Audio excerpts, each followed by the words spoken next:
নমস্কার বন্ধুরা, আপনারা কি জানেন আগামী 1 জুলাই থেকে আপনার পরিবারের মহিলাদের ব্যাংক অ্যাকাউন্টে কত টাকা ঢুকতে চলেছে?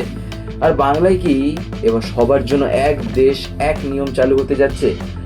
পশ্চিমবঙ্গের নতুন সরকারের 100 দিন পার হওয়ার আগেই এক ঐতিহাসিক মোড়ে দাঁড়িয়ে আমরা।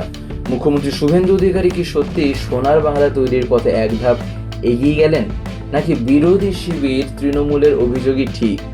আজকের ভিডিওতে আমরা আলোচনা করব বাংলার নতুন বাজেট, অন্নপূর্ণা ভান্ডার, ইউসিসি আর বলতে পারেন এই চাকরি এবং ডিএ নিয়ে, যা ইতিমধ্যে পশ্চিমবঙ্গে রাজ্যে পুরো তোলপাড় করে রেখেছে, বিশেষ করে বাজেট ঘোষণা হওয়ার পর।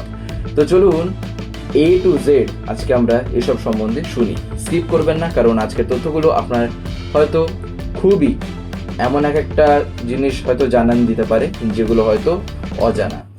দেখুন, ভোটের আগে বিজেপি কথা দিয়েছিল যে কোনো স্কিম বন্ধ হবে না, আর আজ অর্থমন্ত্রী স্বপন দাশগুপ্ত বাজেটে সেটা প্রমাণ করলেন।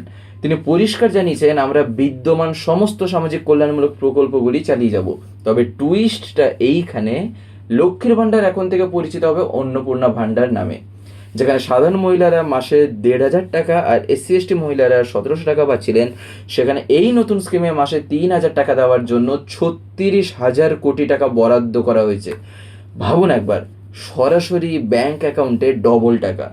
তবে মনে রাখবেন, এটা শুধুমাত্র যোগ্য উপভোক্তাদের জন্যই থাকছে, কোনো ইউনিভার্সাল ডিস্ট্রিবিউশন কিন্তু নয়। চাকরি প্রার্থীদের জন্য আজকের দিনটা কিন্তু আরও বড়। তার কারণ, বাজেটে ঘোষণা করা হয়েছে রাজ্যে 1 লক্ষ সরকারি শূন্য পদ পূরণ করা হবে।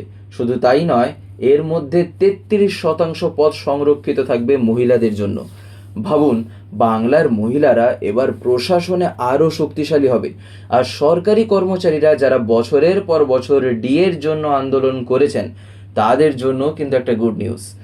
আগামী 1 অক্টোবর থেকে বলা হয়েছে 20% ডিএ বৃদ্ধি করা হচ্ছে, যার ফলে মোট ডিএ গিয়ে দাঁড়াচ্ছে 38%।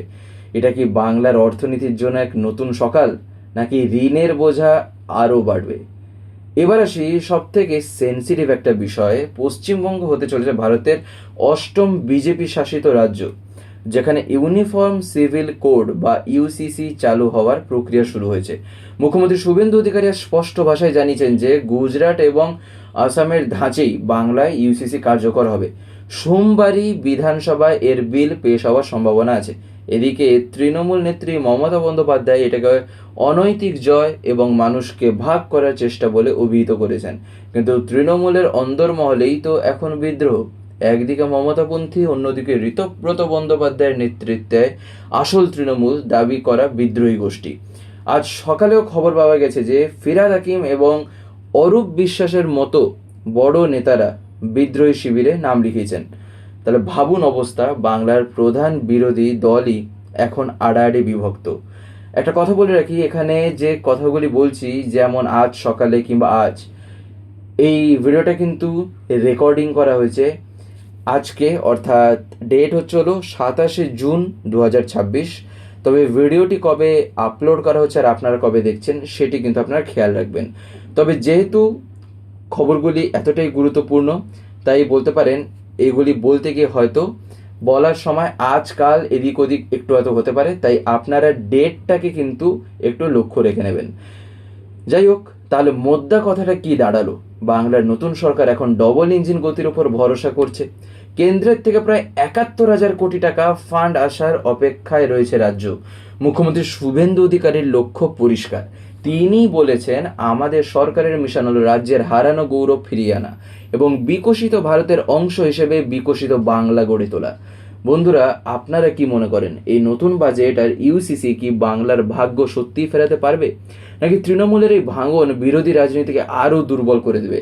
কমেন্টে আপনার মতামত অবশ্যই জানাবেন। ভিডিওটি ভালো লাগলে লাইক করুন, শেয়ার করুন, এবং যদি চ্যানেলটিকে সাবস্ক্রাইব করে না থাকেন তাহলে অতি অবশ্যই বাংলার সিচুয়েশন চ্যানেলটিকে সাবস্ক্রাইব করে রাখুন। দেখা হবে পরবর্তী ভিডিওতে। ধন্যবাদ।